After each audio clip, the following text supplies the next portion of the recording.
시청자 여러분 안녕하십니까? VOA 뉴스투데이 시작합니다. 바이든 행정부의 초대 외교수장으로 지명된 앤서니 블링컨 국무장관 지명자가 상원의 인준을 받았습니다.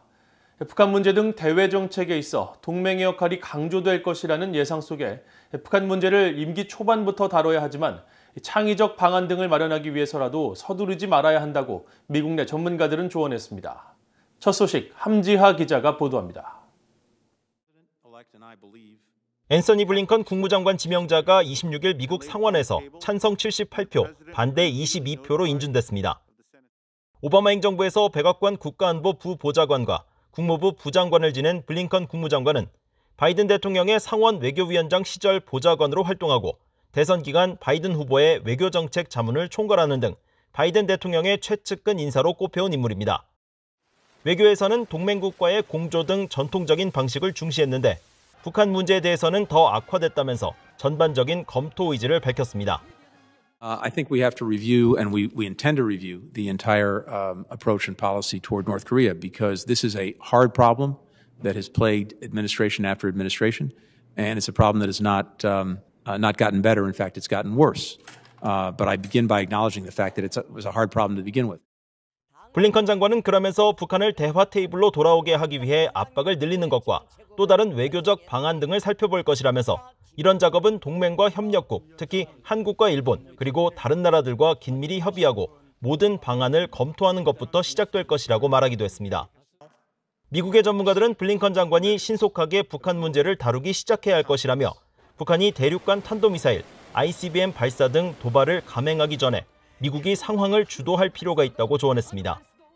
I always think it's better to be proactive so that you don't have to wait till Kim fires off an ICBM test and then we're always left scrambling to respond. So if you have a framework that you're looking at for North Korea policy, I think that's helpful.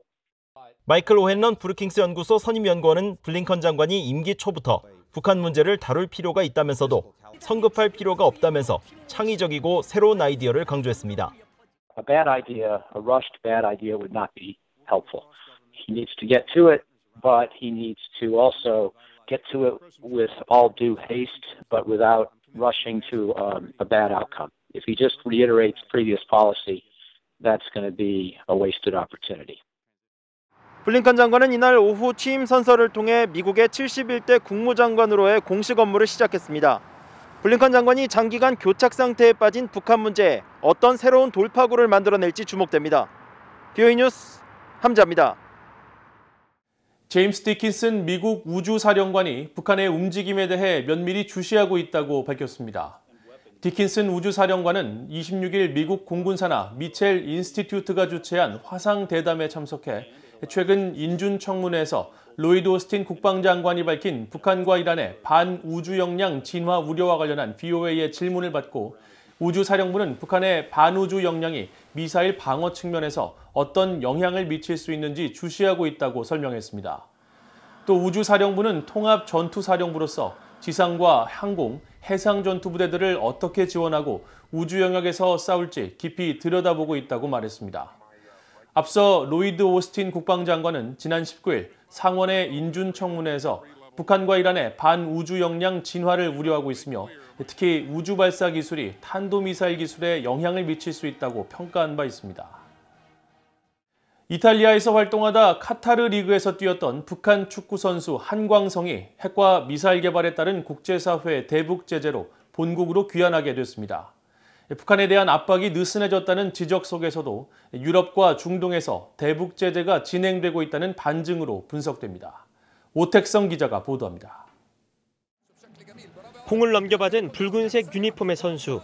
수비수를 가볍게 따돌린 뒤 골문 앞 수비수 사이로 공을 차 골을 만드는 북한 출신의 선수.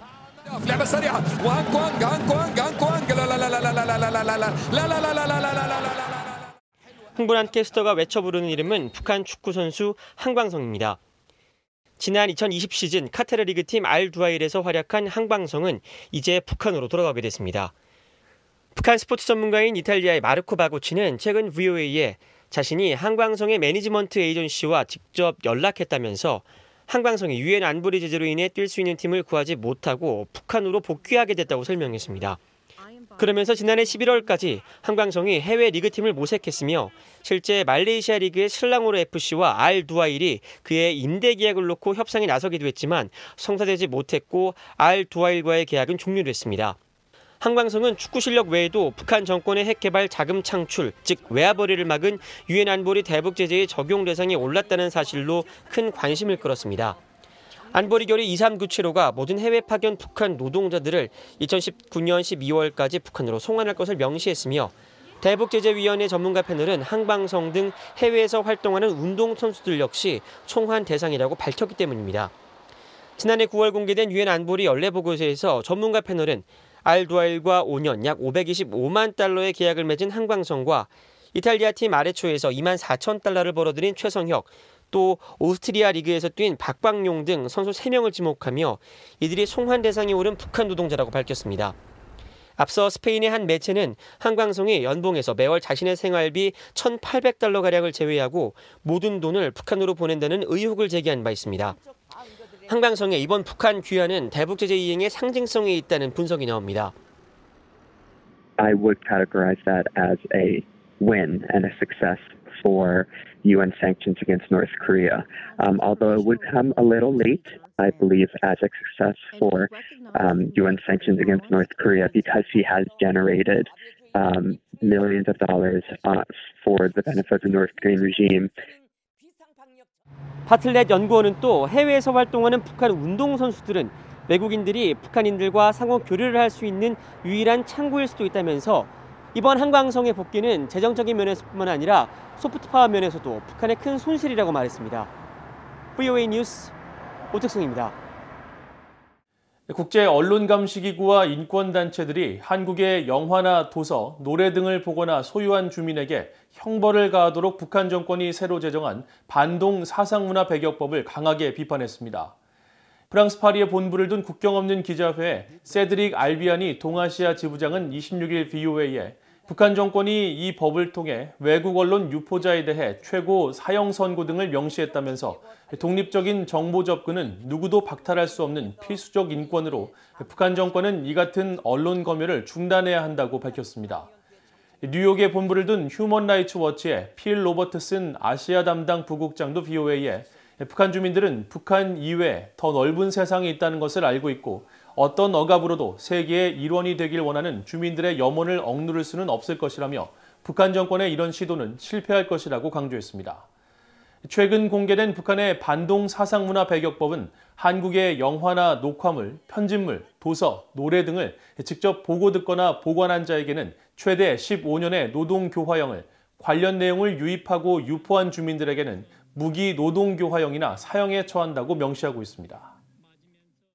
북한 해커들이 사이버 보안 전문가들을 대상으로 해킹에 나서고 있으며 사회 연결망 서비스를 적극 활용해 접근한 뒤 악성 소프트웨어를 유포하고 있다고 세계 최대 인터넷 업체 구글이 밝혔습니다. 구글 산하 위협 분석 그룹은 25일 공개한 보고서를 통해 북한의 해킹 조직이 트위터나 텔레그램 등 SNS 사회 연결망 서비스에 허위 계정을 만들고 자신들을 사이버 보안 관계자로 소개해 사이버 보안 담당 연구원들에게 의도적으로 접근했다고 밝혔습니다. 이어 몇 차례 연락을 주고받으며 신뢰를 쌓은 뒤 친분 관계를 이용해 해킹 공격 대상 연구원들에게 사이버 취약성 연구 작업을 함께할 것을 제안하고 악성 소프트웨어가 설치된 프로그램을 제공해 주요 정보를 탈취하는 해킹을 시도했다고 설명했습니다. 보고서는 북한 해킹 조직이 사용한 트위터 계정 10개를 비롯한 수십 개의 계정 주소를 공개했으며 기존에 알고 지냈거나 교류가 있었던 인물 외에 새로운 사람들에게 연락을 받고 이들과 관여할 때는 각별한 주의를 기울여야 한다고 강조했습니다. 이상으로 VOA 뉴스투데이를 모두 마칩니다. 시청해주신 여러분 고맙습니다.